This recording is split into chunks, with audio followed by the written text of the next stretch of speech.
Hello everyone, this is a preview in mental and behavioral health. Parents brought a 3-year-old boy to you for evaluation because they are concerned about his speech. He speaks only 2 to 3 words. It's difficult to understand. He doesn't play like other children at his age, prefers to play alone, avoids making eye contact, very sensitive to noises, particularly vacuums. Physical examination, he doesn't make any eye contact during the exam. He keeps running in the exam room in circles and making hard to stop. No verbal communications with the examiner. He has no abnormal facial features, no skin pigmentations or hypopigmentations. The rest of the physical exam is normal. What is the most likely diagnosis? ADHD, autistic disorder, speech delay, developmentally normal for age, or tuberous sclerosis? The correct answer, autistic disorder. Autism spectrum disorder. It is very important to know before we start that autism spectrum disorder is different than intellectual disability. Not all children with autism, they are intellectually disabled. Actually, some of them really smart. So autism is impairment in social interaction. This is very important in the diagnosis of autism. Impaired verbal and nonverbal communication or speech delay. Restricted range of interests and stereotypical body movements. It is also very important that some children, they have stereotypical body movements, but they do not have autism. Developmental regression. Apparently normal development until age 15 to 30 months. Then loss of verbal and non-verbal communication skills. Lack of proto-declarative pointing. So you can ask the parent, does your child ever share interest using his or her index finger to point out anything interesting? If the answer is no, this is positive for autism. Children with autism are sensitive to certain sounds. Unusual responses to environmental stimuli. Certain sounds bother the children with autism, for example, vacuum cleaners or motorcycles. They actually may make the child screaming. One of the most important aspects in autism is lack of social interactions, lack of appropriate interaction with family members. Children may have problems making friends, may show attachment to certain objects or toys all the time. Screening and testing for autism in children less than 3 years of age. Modified checklist for autism in toddlers, well known as MCHAT. This is the most commonly used. Or pervasive developmental disorders test 2. Screening and testing in children more than 3 years of age by referral to school district for comprehensive evaluation by doing EDIR or EDOS. Management of autism. Applied behavioral analysis or ABA therapy. ABA therapy is the most effective for management of autism. ABA therapy programs increase language and communication skills, improve attention, focus, social skills, memory, and academics in children with autism, decrease problem behaviors. Also, occupational therapy is helpful and physical therapy if is needed.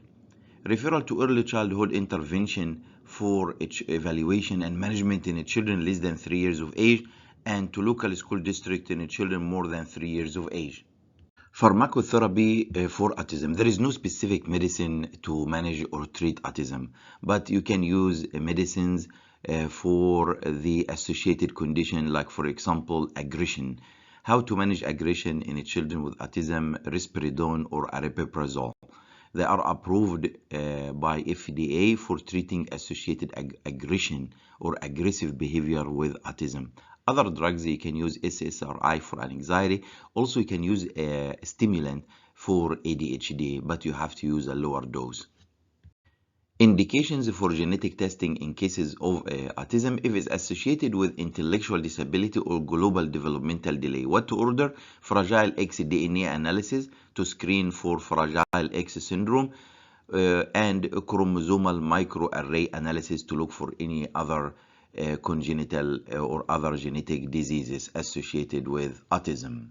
Hello everyone, this is Osama Naga. This is a pediatric intensive review on mental and behavioral health. This 7-year-old boy was brought to you by his parents because his grades in school are dropping. He failed 2 tests in school, and teachers are concerned because he doesn't stay still, is easily distracted, doesn't follow instructions of the teacher, very interruptive, does not wait for his turn, and is not able to complete any tasks until the end. His mother also mentioned that he struggles to complete his homework at home. What is the most likely diagnosis? Intellectual disability, specific learning disability, normal variant hyperactive boy, attention deficit hyperactivity disorder. The correct answer is attention deficit hyperactivity disorder. He has the situation of lack of attention and hyperactivity in both home and school. ADHD. There are three main components of attention deficit hyperactivity disorder: inattention, hyperactivity, impulsivity. So some children, they may have more inattentive features. Some children, they may have more hyperactive and impulsive features, or combination of both, according to DSM-5. Examples of inattentive features of a child with ADHD: if the child does not pay attention to the teacher, does not follow directions or instructions, careless mistakes, not listening, and easily distracted. Examples of hyperactivity impulsivity features: fidget with hands and feet, squirms in seat, get up often, acts if driven by motor, and talking too much. At the end, if the child is having more inattentive features or more hyperactivity impulsivity features or combination of both, the child will not be able to learn, and this at the end will affect the academic performance and the future of the child. The exact cause or pathology of ADHD is not clear. It is suggested ADHD is because of decrease of dopamine and norepinephrine in the brain, and this will decrease attention, arousal, and impulse control. An adolescent with 2 weeks of depressed or irritable mood, decreased pleasure, still going to school and doing homework, no suicidal thoughts. What is the best initial management? Cognitive behavioral therapy and fluoxetine, escitalopram, reassurance. Mild cases of depression can be managed with cognitive behavioral therapy with no medications. Mood and affect disorders.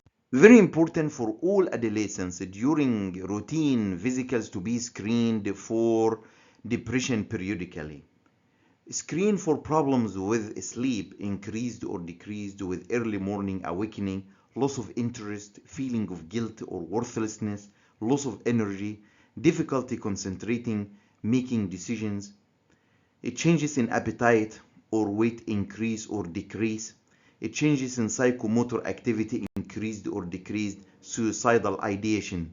Major depression, very common in adolescents. Very important to be familiar with it, how to make the diagnosis and how to manage it. Symptoms should be present for most of the day, nearly every day for 2 weeks, at least 2 weeks. Less than 2 weeks is not a major depressive disorder. So screen for depressed or irritable mood, loss of interest or pleasure in nearly all activities, disturbances in appetite, sleep, and energy, impaired concentration, thoughts of worthlessness, guilt, and suicide. Management of major depression. Mild depression, 4 to 6 weeks of cognitive behavioral therapy. Most of the cases, they will not need medication. Moderate depression, longer time for therapy, 8 to 12 weeks of cognitive behavioral therapy, and these patients, very likely they will need medications. Severe depression, you have to do combination therapy. Cognitive behavioral therapy will never work by itself. They have to be on medication from the beginning. FDA approved medications for major depression: fluoxetine for children more than 8 years of age, escitalopram for adolescents more than 12 years of age. Fluoxetine can be started at a small dose, 5 to 10 milligrams daily, increasing the dose gradually at 2-week intervals up to a target range of 20 to 80 milligrams. Use the lowest effective dose. This is recommended in general. Use the lowest effective dose. Important to know, if you start any of these medications or SSRIs in general at a higher than recommended doses, is associated with increased self-harm episodes. Side effects of SSRIs are rare, but serious side effects very important to know: predisposition to bleeding, increased suicidal thoughts. Follow up every 3 months after remission to monitor symptoms and to assess for adverse effects of medication. Common side effects of SSRIs: irritability, gastrointestinal symptoms, sleep disturbance, restlessness, headaches, and sexual dysfunction. Rare and serious side effects: predisposition to bleeding and increased suicidal thoughts. Very important when you start these medications to continue for at least 12 months to prevent relapse or to prevent increased suicidal thoughts in the patient. Very important, 12 months or longer. Having trouble or trying to pass the pediatric board exam? We have the definitive solution for you, presenting the Last Minute Review Series, a powerful tool for achieving success in pediatric board exams, crafted by Dr. Osama Naga, a board-certified pediatrician by American Board of Pediatrics and the editor of the Pediatric Board Study Guide, a last-minute review. Dr. Naga breaks down the most critical subjects in this series. The Pediatric Last Minute Review webpage offers a thorough and rigorous set of pediatric board review sessions that are in line with the study guide. The lectures will cover the most important topics for each condition that a pediatrician must know for pediatric board exams, as well as real-life clinical encounters. The inclusion of a clinical case scenario, accompanied by multiple choice questions, followed by the most probable answer and a comprehensive description of the issue, will ensure test readiness for each student. You will be able to download the lecture's PDF files to make your studies easier, to take notes and be accessible on the go and offline. Based on the membership plan you choose, you will have unlimited access to the lectures for either 1 month, 3 months, 6 months, or 1 year. By viewing these videos, you will increase your chances of passing the board exam and gain substantial advantages from the acquired knowledge. Additionally, by studying the material and completing the AAP prep questions from the previous 3 years, you will greatly increase your likelihood of passing the board and will acquire a wealth of knowledge. Click on the link provided below to visit lastminutepediatric.com and subscribe immediately. Be sure to take advantage of our free video samples on our YouTube channel, Pediatric Board Last Minute Review. Good luck with your exams.